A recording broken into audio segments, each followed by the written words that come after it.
Okay. So we need to go over the metric system, and I know we kind of talked about it on block day before we did our lab, but we need to go into a bit more detail, and we need to talk about how we move the decimals. So first,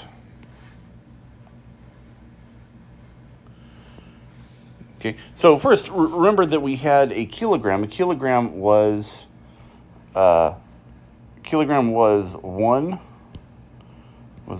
one liter of water.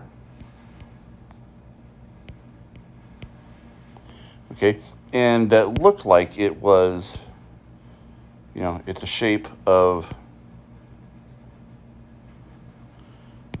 Let's do that, and let's do another one.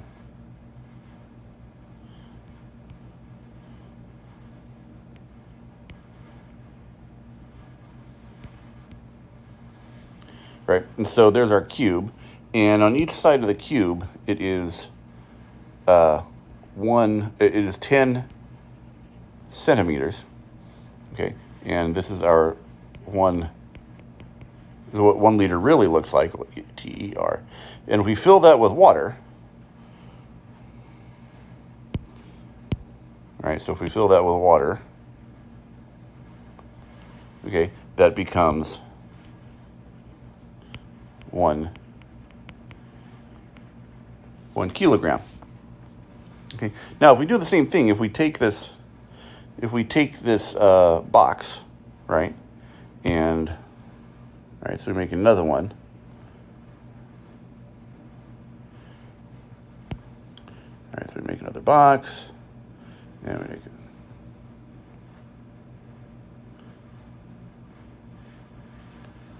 Draw another line here. Okay, we draw another line.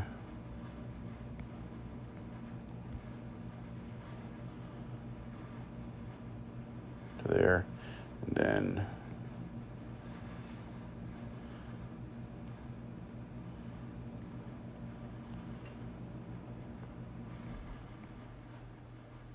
okay, there we go. There's another one. But we cut this into 1 centimeter, right? So we're going to divide this up. Right, so we can divide this up into 10. So, all right, so we cut this up in 10 slices. Right, each one of these is 1 centimeter, not 10 centimeters. If we have one, right? If this is a 1 centimeter by 1 centimeter, then, and we fill this with water, and this is going to equal the 1 gram, because there's 1,000 of these, 10 by 10 by 10, in our kilogram of water.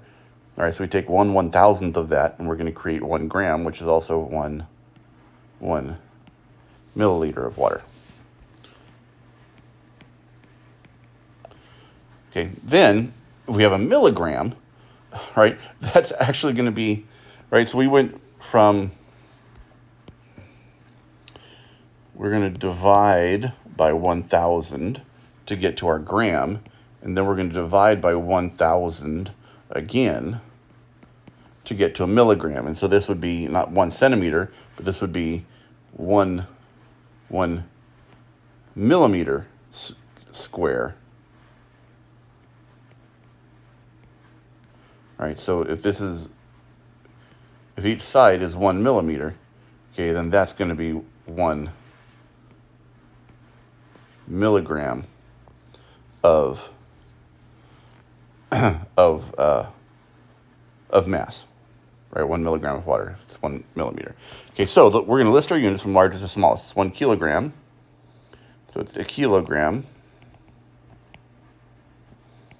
to gram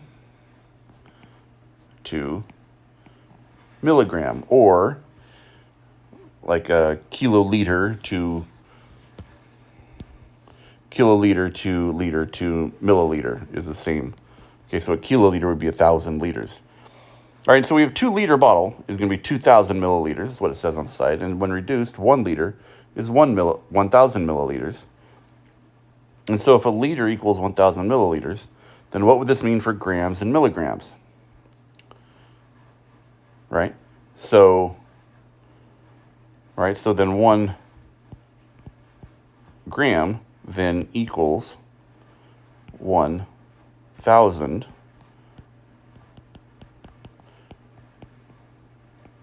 milligrams.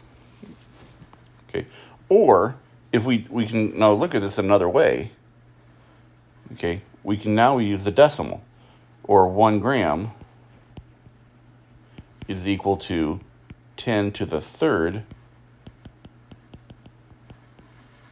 milligrams, or 1 milligram equals 10 to the negative third, 0.001 grams. Okay.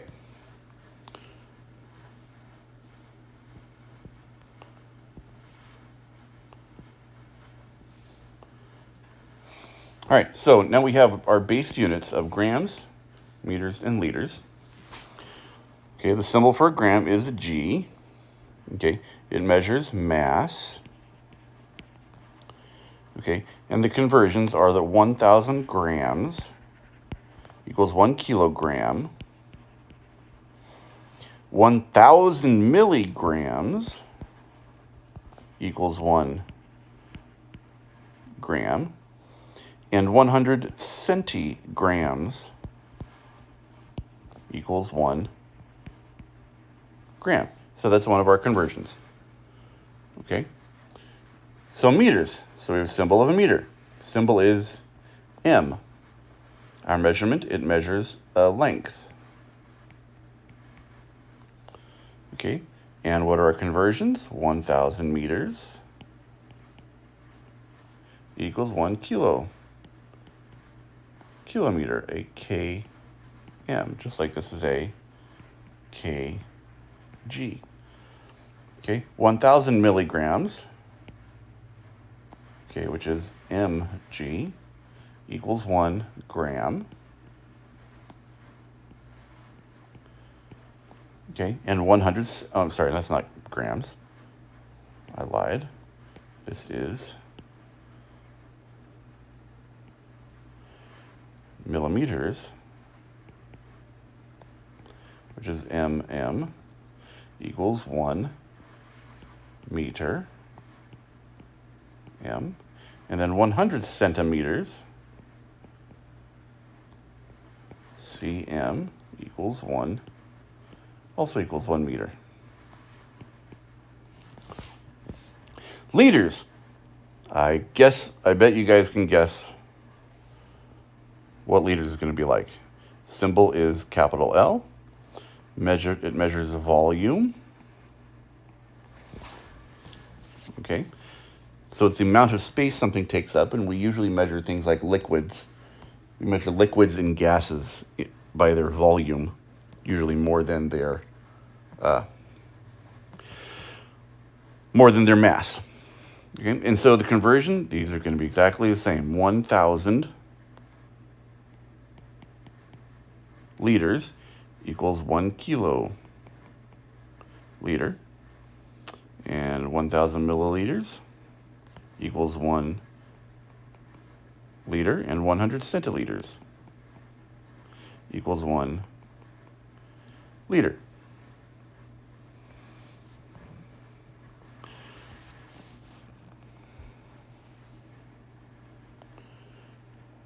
Okay, so you're not going to believe this, but okay, joules, which is J. Okay, we haven't talked about which is J. Oh, come on, why are you not writing?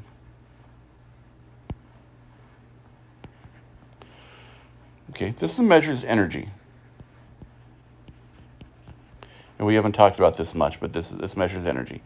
And guess what fills in all the blanks? Joule. Joules is a kilojoule. Joules. Joule. Joules in. Okay. Do you see how this is the same Just follow the same pattern, right? You need to turn into an eraser.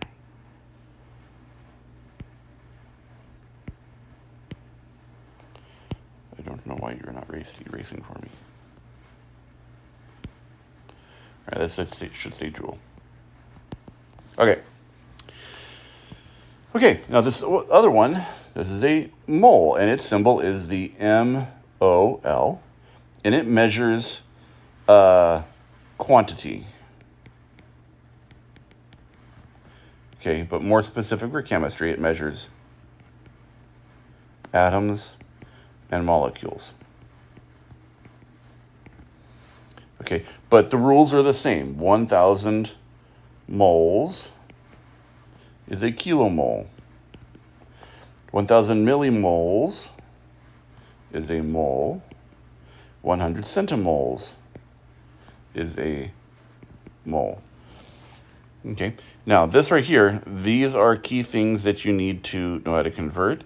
You need to remember that 1 milliliter equals 1 centimeter cubed, but remember this was like, it's the tip of your pinky thing. So it's, remember it was when we pinched our fingers, which was 1/10 of the, 1/10 of the side of a liter, right? And we made that into a milliliter. Well, your fingers were 1 centimeter apart at that point.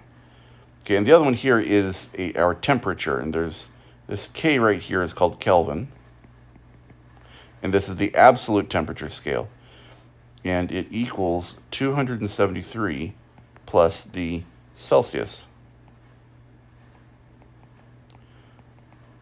The Celsius temperature.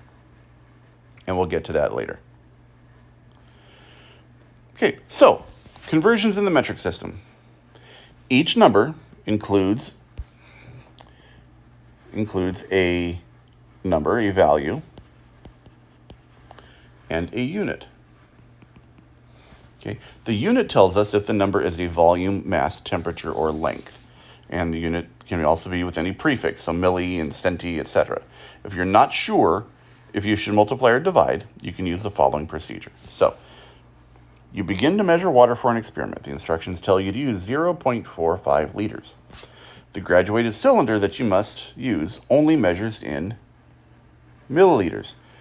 How many milliliters of water do you need? Well, we're going to circle the given. What do we have? We know the number, and we have the unit. So that's, all right, so that's 0.4755.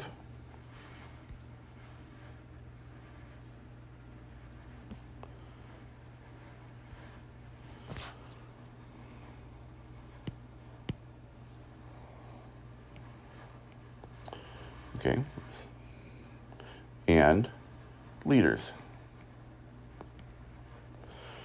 Okay, we want to underline the units you want to calculate. So we want to calculate milliliters.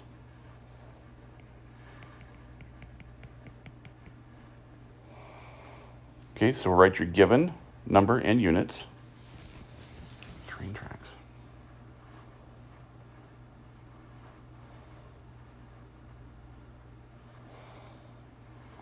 Oh,